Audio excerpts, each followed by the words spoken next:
Shrimati Priyanka Chaturvedi. Madam, कितना समय है उसी अनुसार बोलेंगे। 1 मिनट। 1 घंटा। 1 minute. 3 minute. Thank you so much chairperson. सबसे पहले मैं देश के पहले प्रधानमंत्री जवाहरलाल नेहरू जी की पंक्तियों से शुरू करना चाहूँगी। 75 साल बीत गए पर उनकी आवाज़ अभी भी गूंजती है, उनके शब्द अभी भी हमारे कानों में गूंजते हैं। Long years ago we made a tryst with destiny, and now the time comes when we shall redeem our pledge, not wholly or in full measure but very substantially. Ma'am, हमारी जो इतिहास है महिलाओं का, जब हमारा संविधान बन रहा था तो संविधान में कॉन्स्टिट्यूएंट असेंबली में ये चर्चा हुई थी कि क्या महिलाओं को आरक्षण मिलना चाहिए।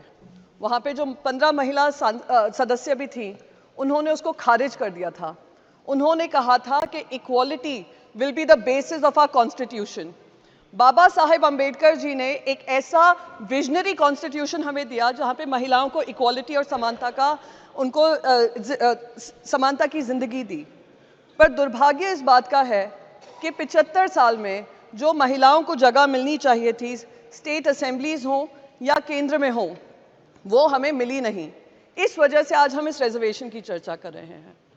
आज अगर हम रिजर्वेशन की बात करते हैं, ये लड़ाई हमारी जो शुरू हुई है, इतने सालों से ये लड़ाई लड़ रहे हैं, तो मैं तो ये एक ऐतिहासिक पल मानती हूँ कि मुझे इसमें शामिल होने का सौभाग्य प्राप्त हुआ और इस बिल का समर्थन हमारी पार्टी कर रही है।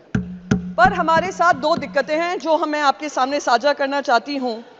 सबसे पहले तो 9.5 साल बाद 2014 के मैनिफेस्टो में, 2019 के मैनिफेस्टो में वादा था कि महिलाओं को आरक्षण मिलेगा, पर वो आरक्षण को आते आते 9.5 साल लगे। जेपी नड्डा जी ने बहुत सारी बातें कही। उन्होंने कहा this is the only way we can give reservation. मैं कहूंगी with due respect to him, this is not the only way we can get representation and reservation. 2010 का बिल ले आइए। 2010 का बिल लागू होता अगले लोकसभा इलेक्शन से। आप 73rd और 74th अमेंडमेंट देख लीजिए, वो फ्यूचर डेट के नहीं थे, वो इमीडिएटली इंप्लीमेंटेबल थे। पूरी दुनिया में कोई कानून ऐसा नहीं बना होगा जो आने वाले 7 साल बाद लागू होगा। तो ये महिलाओं के साथ ये जो हो रहा है, मैं मानती हूं उनको एक झुंझुना दिखाया जा रहा है कि आरक्षण तो दे रहे हैं, पर आरक्षण के साथ हम कंडीशन भी रख रहे हैं। दरवाजा तो खोल रहे हैं, पर 7.5 साल तक आपको उसमें एंट्री नहीं देंगे, ये कह रहे हैं साथ में। मैं पूछना चाहती हूं, क्या आपको रोक रहा है? कौन सा कॉन्स्टिट्यूशन का हिस्सा है जो आपको रोक रहा है इमीडिएट इंप्लीमेंटेशन से? तो दुख इस बात का होता है कि हम लोग जब बात कर रहे हैं रिजर्वेशन की, पूरी तरीके से जो आज मिठाई बांटते और खुशी होती है हम सब महिलाओं में, उससे हमें वंचित किया जा रहा है।